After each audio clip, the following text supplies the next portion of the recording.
আমাদের স্যার কিছু দাবি আছে, এটা আমাদের এলাকায় মানুষ সেই জিনিসগুলো থেকে বঞ্চিত আছে। এলাকার কর্মসংস্থান আসলে যেটা বেকার আছে, আমাদের এইখান থেকে রংপুর মেডিকেল কলেজ হাসপাতাল প্রায় 50 কিলোমিটার দূরে দেখা গেছে। নিয়মিত রাস্তায় আমাদের এখানে একটা মেডিকেল ইউনিটি দিতে হবে। রংপুরে একটা কৃষি বিশ্ববিদ্যালয় নাই, আমরা একটা পীরগঞ্জের মধ্যে আমরা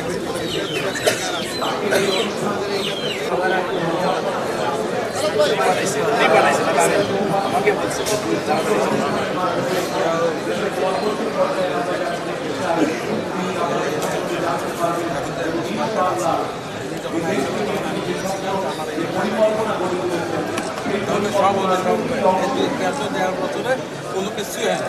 যত উপদেষ্টারা আছে কোনো কোনো জায়গায় আত্মসাৎ করে আমাদের বারো একটা মসজিদ হওয়ার কথা কত কোটি টাকা বাজেট করে এখন 4 কোটি কমে দিচ্ছে। কেন কম? আলমদীর একটা 13 কোটি টাকা মসজিদ নিয়ে যেতে পারে, আর শহীদ পরিবারের একটা মসজিদ হবে, তার কেন কমবে?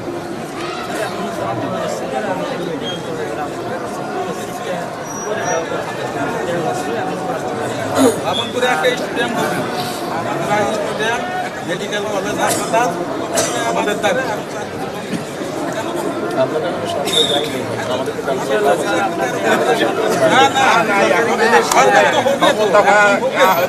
প্রতিষ্ঠিত হলে তখন সেটা করবে না। এখন যদি সেটা হবে হ্যাঁ ইনশাল্লাহ চেষ্টা করতে হবে।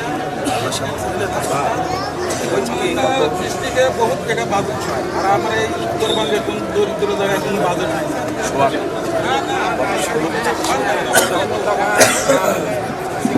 দোয়া করি আপনারা নির্বাচিত করে জয় লাভ করেন, আমাদের এই উত্তরবঙ্গের জন্য কি জনদের জন্য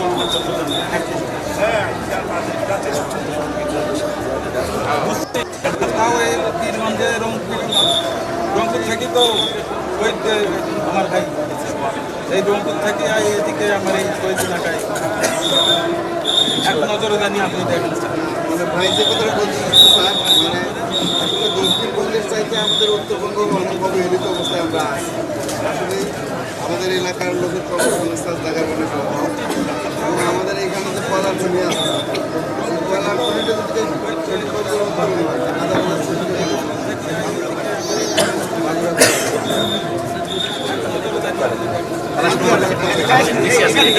এখানেও আছে স্যার, এখানে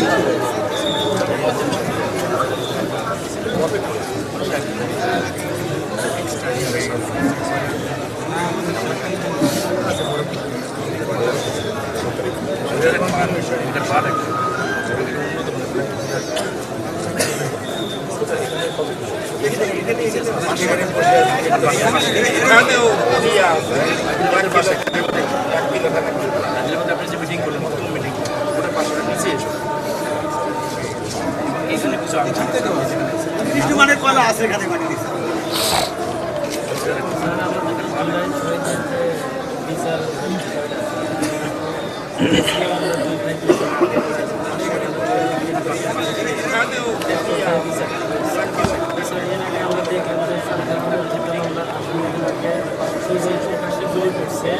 সে গুলি করে তারপরে এই ধরনের একটা রিয়াকশন দিচ্ছে, এইরকম আসামি স্যার 3 বছর মাত্র শাস্তি দিয়েছে। এবং বিশেষ করে পুলিশের আইজি মামুন সাক্ষী বানায় তাকে মাত্র 5 বছর না 4 বছর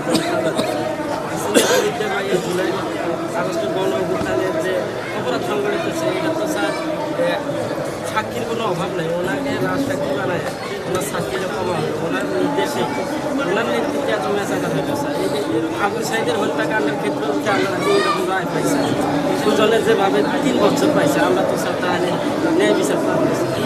যে বিষয়টা স্যার আপনাকে দেখতে হবে, এখন জুলাইয়ের শহীদদের যেন আমরা বিচারটা পাই, এবং জুলাই শহীদদের যে আকাঙ্ক্ষা এটা যেন আমরা যেন প্রতিষ্ঠিত হয়। আমরা স্যার